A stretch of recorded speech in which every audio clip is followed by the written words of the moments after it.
Railway है, ये monopoly sectors हैं, इनका निजीकरण बिल्कुल नहीं होना चाहिए, क्योंकि प्राइवेट मोनोपोली तो लोगों को लूटती है। ये देखा गया है, देखा जा रहा है। जहाँ जहाँ प्राइवेट एयरपोर्ट्स का प्राइवेटाइजेशन हो गया है, वहाँ लूटा जा रहा है। हेल्थ केयर, मिनिमम एजुकेशन या मिनिमम और चीज़ें जो डिग्निफाइड लाइफ के लिए ज़रूरी हैं, उन सेक्टर्स में सरकार को बढ़ाने के बजाय कम किया जा रहा है। हम चाहें या ना चाहें, आगे चलकर ये राइट टू एम्प्लॉयमेंट एक्ट तो आना ही आना होगा।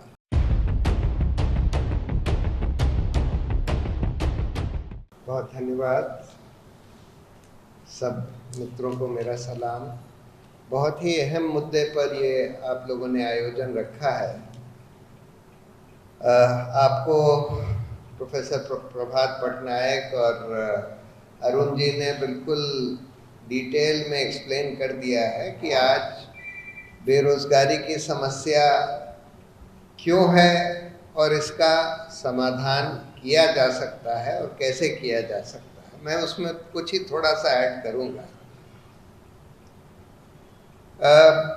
देखिए, कुछ तो बेरोजगारी की समस्या सरकार की नीतियों, इस सरकार की नीतियों के कारण है। इन्होंने, जो अरुण जी ने बताया कि टॉप डाउन, बड़े बड़े उद्योगपतियों को सब कुछ दे दो, पोर्ट्स, एयरपोर्ट्स, हाईवेज वगैरह, पब्लिक सेक्टर को खोखला कर दो, इस तरह की जो नीतियां, फिर ये जो नोटबंदी और बिल्कुल बेतुकी नीतियां जो चलाई गई, लॉकडाउन कर दिया गया वगैरह वगैरह, कुछ तो काफ़ी कुछ बेरोजगारी इन नीतियों की वजह से है। लेकिन कुछ बेरोजगारी जो हमारा आर्टिफिशियल इंटेलिजेंस आ रहा है, टेक्नोलॉजी आ रही है, उसकी वजह से भी बेरोजगारी हो रही है।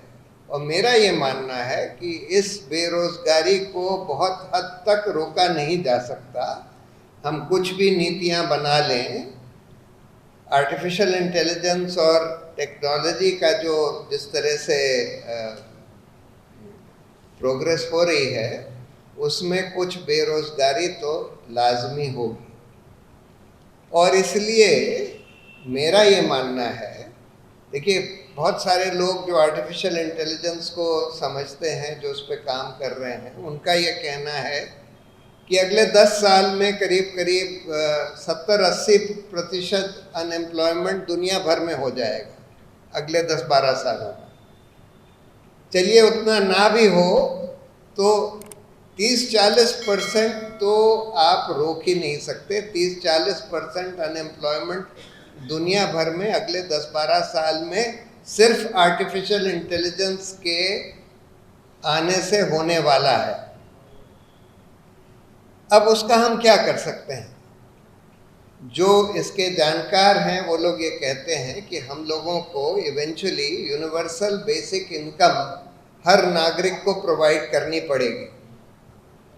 यानी कि हर नागरिक को, चाहे उसके पास, अगर उसके पास खासकर एम्प्लॉयमेंट नहीं है, तो उसको एक मिनिमम, जिसको हम लोग यूनिवर्सल बेसिक इनकम कहते हैं, उसी का हम लोगों ने एक modified version right to employment bill या एक्ट बहुत छोटा सा बनाया था, जिसमें हम लोग ये कहते हैं कि जिसके पास मिनिमम वेजेस पर भी एम्प्लॉयमेंट नहीं है, उसको मिनिमम वेजेस पर एम्प्लॉयमेंट दिलवाना सरकार का काम है। और अगर वो भी नहीं दिलवा सकते तो कम से कम उसका आधा अनएम्प्लॉयमेंट अलाउंस देना पड़ेगा। और एम्प्लॉयमेंट भी उसके रेजिडेंस से रीजनेबल डिस्टेंस पर होना चाहिए, ये नहीं कि कहीं बहुत दूर। अब बहुत सारे लोग ये कहेंगे कि भाई 30-40% अगर अनएम्प्लॉयमेंट हो जाएगा और 30-40% लोगों को आपको एम्प्लॉयमेंट देना है या अनएम्प्लॉयमेंट अलाउंस देना है, चाहे वो बिल्कुल न्यूनतम वेजेस पर भी हो, तो उसका पैसा कहाँ से आएगा?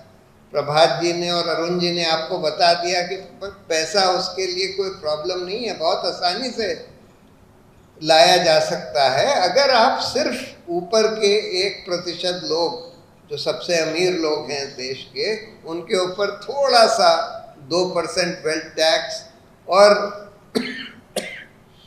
1/3 इनहेरिटेंस टैक्स लगा दें तो उससे वो पैसा बहुत आसानी से आ सकता है। उसको ऑफ कोर्स एनफोर्स करना होगा। बहुत सारे लोग ये कहते हैं कि नहीं नहीं वो तो एनफोर्स हो ही नहीं पाएगा, लोग उसको सरकमवेंट कर लेंगे। वो सब आपको लीक्स प्लग करने होंगे और उसके तरीके हैं लीक्स को प्लग करने के। अगर विल हो तो इसको बिल्कुल आसानी से इम्प्लीमेंट कराया जा सकता है, ये जो वेल्थ टैक्स और इनहेरिटेंस टैक्स, और कोई रीज़न नहीं है कि उसको क्यों नहीं कराया जा रहा, क्यों नहीं कराया जाना चाहिए। तो हम लोगों को मतलब आप ये तो मानकर चलिए कि हम चाहें या ना चाहें आगे चलकर ये राइट टू एम्प्लॉयमेंट एक्ट तो आना ही आना होगा। और जिन लोगों के पास रोजगार नहीं है और इनकी तादाद बढ़ती जाएगी, आज 20% हो सकती है, 15-20% जो भी होगी, लेकिन ये तादाद बहुत तेजी से बढ़ेगी और अगले 10 साल में कम से कम 40-50% होने वाली है। तो इसका कोई और विकल्प है ही नहीं, ये तो हमको कानून बनाना ही पड़ेगा। उसको चाहे हम यूनिवर्सल बेसिक इनकम कहें, चाहे अनएम्प्लॉयमेंट अलाउंस कहें, जो भी हम उसको नाम देना चाहें नाम दे दें, लेकिन बेसिक ये पॉलिसी तो लानी ही लानी पड़ेगी, इसका कोई विकल्प नहीं। दूसरी बात देखिए, अनएम्प्लॉयमेंट हमारे यहाँ, जैसे अरुण जी ने भी आपको समझाया कि नीतियाँ, और नीतियाँ क्या हैं कि पब्लिक सेक्टर को धीरे धीरे ख़त्म करते जाओ। वैसे तो हेल्थ केयर और बेसिक हेल्थ केयर और बेसिक एजुकेशन को तो हमारा फंडामेंटल राइट सुप्रीम कोर्ट ने भी माना है, इस पर कानून भी बने हुए हैं, खासकर एजुकेशन के ऊपर। यानी कि बेसिक एजुकेशन, स्कूल तक कम से कम एजुकेशन प्रोवाइड करना 12वीं तक, तो सरकार का काम है। लेकिन हम ये देख रहे हैं कि वो भी सरकार नहीं कर रही, और कम से कम इस देश में 30-40% ऐसे लोग होंगे, बच्चे होंगे, जो कि सरकारी स्कूल में नहीं जा पाते, इसलिए क्योंकि वहाँ सरकारी स्कूल नहीं है, या फिर सरकारी स्कूल इतना खराब है कि वो उनके पास पैसा ना होने के बावजूद भी वो लोग प्राइवेट स्कूल्स में जाते हैं। तो सरकार का तो काम ये था कि भाई एजुकेशन सेक्टर को अपनी ओर से खूब बढ़ाए, यानी कि अच्छे सरकारी स्कूल, कम से कम एक न्यूनतम स्टैंडर्ड के सरकारी स्कूल सब जगह बनने चाहिए, और उसी में कई लोगों को रोजगार मिलेगा। ऐसे हमारे पास बहुत लोग हैं जो अनएम्प्लॉयड हैं, जो कि स्कूलों में काम कर सकते हैं, चाहे वो पढ़ाने का काम हो चाहे एंसिलरी काम। कई लोगों को तो उसी में काम मिलता, आपने वो नहीं किया। उसके अलावा आपने हेल्थ सेक्टर में बेसिक हेल्थ केयर, यानी कि सब जगह कम से कम न्यूनतम प्राइमरी हेल्थ सेंटर्स कम से कम हर गांव में होने चाहिए। लेकिन यहाँ तो कितने गांव हैं, कितने लाख गांव हैं इस देश में जहाँ प्राइमरी हेल्थ सेंटर भी नहीं है। वो सेटअप करना सरकार का काम था, लेकिन हम तो ये देख रहे हैं कि सरकार बिल्कुल उल्टा काम कर रही है, हेल्थ में भी एजुकेशन में भी। वो ये चाहती है कि हम अपना हाथ धो लें एजुकेशन सेक्टर से भी, हेल्थ सेक्टर से भी, और सब कुछ निजीकरण कर दिया जाए, निजी कंपनियों को दे दिया जाए। और आपको पता है कि अगर हेल्थ केयर का निजीकरण किया जाएगा तो आम आदमी के लिए तो इम्पॉसिबल हो जाता है। 2-4 ऐसे क्रिश्चियन मेडिकल इंस्टीट्यूशंस हैं जहाँ पर कम दाम में इलाज हो जाता है, या कुछ चैरिटेबल इंस्टीट्यूशंस हैं जो कि सरकार के बाहर हैं। लेकिन अगर उनको आप छोड़ दें तो बाकी तो प्राइवेट सेक्टर में आम आदमी का पहुंचना इम्पॉसिबल है।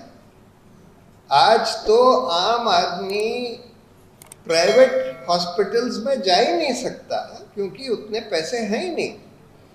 तो एकदम उल्टा काम हो रहा है।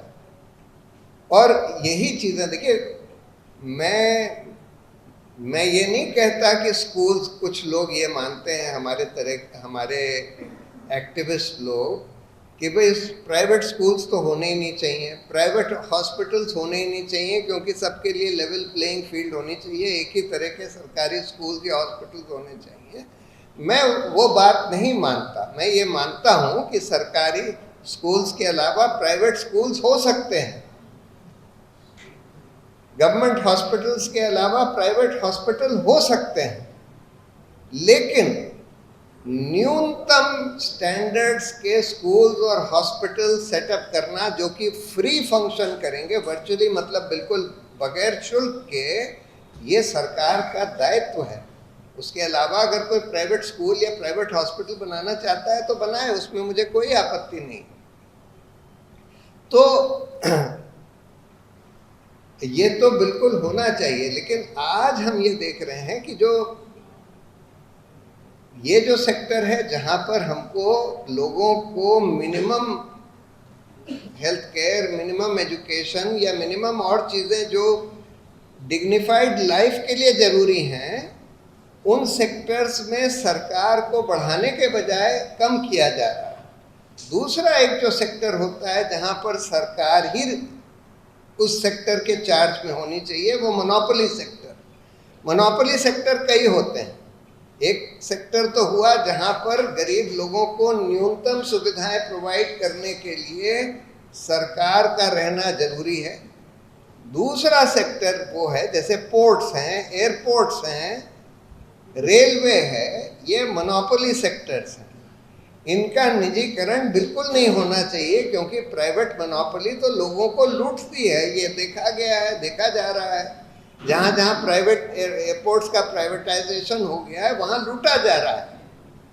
जहाँ जहाँ प्राइवेट मोनोपोलीज बना दी गई हैं वहाँ लोगों को लूटा जा रहा है। तो इसलिए इन सेक्टर्स में जो कि नेचुरल मोनोपोलीज हैं, जहाँ पर एक ही कंपनी हो सकती है, एक ही पोर्ट होगा एक शहर में, एक जगह पर एक ही एयरपोर्ट होगा एक शहर में, तो इसलिए वो तो एक नेचुरल मोनोपोली है। रेलवेज भी एक तरह की नेचुरल मोनोपोली है। बैंक्स का भी एक सोशल पर्पस है। बैंक्स का ये नहीं है कि प्राइवेट बैंक्स नहीं हो सकते, लेकिन पब्लिक सेक्टर बैंक्स का एक सोशल पर्पस है कि गरीब लोग, जो रेहड़ी पटरी के लोग हैं, जो गरीब किसान हैं, उनको लोन्स प्रोवाइड करना इन पब्लिक सेक्टर बैंक्स का काम है। और इसके वजह से पब्लिक सेक्टर बैंक्स, जिसको कहते हैं ना कि उनको मेन रोल बैंकिंग सेक्टर में पब्लिक सेक्टर बैंक्स का होना चाहिए, लेकिन हम देख रहे हैं कि बिल्कुल उल्टा हो रहा है। तो हम लोगों की जो कैंपेन होनी चाहिए, उसका पहला मुद्दा तो ये हुआ कि राइट टू एम्प्लॉयमेंट का एक्ट आए, क्योंकि एम्प्लॉयमेंट, रोजगार के मुद्दे पर बहुत बड़ी आज कैंपेन देश में चलाई जा सकती है, बहुत बड़ा मूवमेंट चलाया जा सकता है, जिसकी अगुवाई यूथ करेंगे, क्योंकि यूथ को ही रोजगार से सबसे बड़ा झटका लग रहा है। सबसे ज़्यादा प्रॉब्लम जो हमारे देश के युवा हैं उनको हो रही है। तो पहला तो राइट टू एम्प्लॉयमेंट का कानून बने। दूसरा ये कि ये अंधाधुंध जो निजीकरण किया जा रहा है, ये तुरंत बंद किया जाए, कम से कम 2 सेक्टर्स में, और उसमें पब्लिक सेक्टर का एंगेजमेंट, एम्प्लॉयमेंट बढ़ाया जाए। Education, health care, banking, railways और मतलब मोनोपोली सेक्टर्स जो है। तीसरी बात, आज अंधाधुंध कॉन्ट्रैक्ट पर नौकरियां दी जा रही हैं, पब्लिक सेक्टर में भी, प्राइवेट सेक्टर में भी।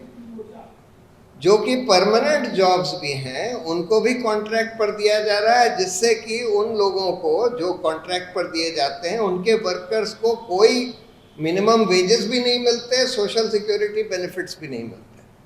और ये इतना बढ़ गया है पब्लिक सेक्टर में भी, सरकार भी ये कर रही है कि अब ज़्यादातर सरकारी जॉब्स कॉन्ट्रैक्ट पर दिए जा रहे हैं। तो ये तुरंत बंद होना चाहिए। इसके लिए पहले एक कानून बना था, contract labour abolition and regulation act, कि जो परमानेंट जॉब्स हैं उनको आप कॉन्ट्रैक्ट पर नहीं दे सकते, लेकिन परमानेंट जॉब्स भी आज कॉन्ट्रैक्ट पर दिए जा रहे हैं। तो ये बंद होना चाहिए, जिससे कि लोगों को प्रॉपर वेजेस मिले, प्रॉपर सोशल सिक्योरिटी बेनिफिट्स मिले। और आखिरी बात कि बहुत सारे सरकारी पद रिक्त हैं। आज 1 करोड़ से ज़्यादा सरकारी पद सेंट्रल गवर्नमेंट में या स्टेट गवर्नमेंट्स में रिक्त पड़े हैं, खाली पड़े हैं। उनमें भर्तियां करी ही नहीं जा रही, और करी भी जाती हैं तो ज़्यादातर केस में हम देख रहे हैं कि बेईमानी से हो रही हैं। उसमें एग्ज़ाम में पेपर लीक हो जाते हैं, उसमें हर तरह की बेईमानी हो रही है। तो इसके लिए ये ज़रूरी है कि जितने रिक्त पद हैं सरकारी तुरंत भरे जाएं, अगले 6 महीने में भरे जाएं, और दूसरी बात ईमानदारी से भरे जाएं। उसका थोड़ा सा एक स्कीम बनाई थी युवा हल्ला बोल के हमारे साथियों ने, कि किस तरह से आप इंश्योर कर सकते हैं कि उसमें बेईमानी ना हो। इस तरह के एम्प्लॉयमेंट प्रोग्राम्स में कि भाई पेपर लीक वगैरह की जो प्रॉब्लम है ये सब ख़त्म हो जाए, और भाई भतीजावाद जो दूसरी प्रॉब्लम्स हैं वो ख़त्म हो जाए। कैसे ख़त्म करी जा सकती हैं? बिल्कुल करी जा सकती हैं। तो मुझे लगता है कि इन 4 मुद्दों पर अगर रोज़गार का इशू लेकर एक बड़ी मुहिम चलाई जाए, एक बड़ा मूवमेंट चलाया जाए, तो हिंदुस्तान में वो बहुत ज़ोर पकड़ेगा, और उसकी अगुवाई युवा लोग करेंगे। ये देखा गया है, हिस्टोरिकली देखा गया है, दुनिया भर में देखा गया है कि जो बड़े मूवमेंट्स जब जोर पकड़ते हैं तो उसकी अगुवाई में युवा लोग होते हैं। और वो पूरा की पूरा आज जिस तरह का माहौल है, जिस तरह की सिचुएशन है रोज़गार के बारे में, बिल्कुल राइप है, तैयार है कि इस देश में एक बड़ा मूवमेंट, बड़ा कैंपेन इस इशू के ऊपर खड़ा किया जा सके। और मुझे उम्मीद है कि ये सम्मेलन उसके लिए उसकी मदद करेगा। बहुत बहुत धन्यवाद।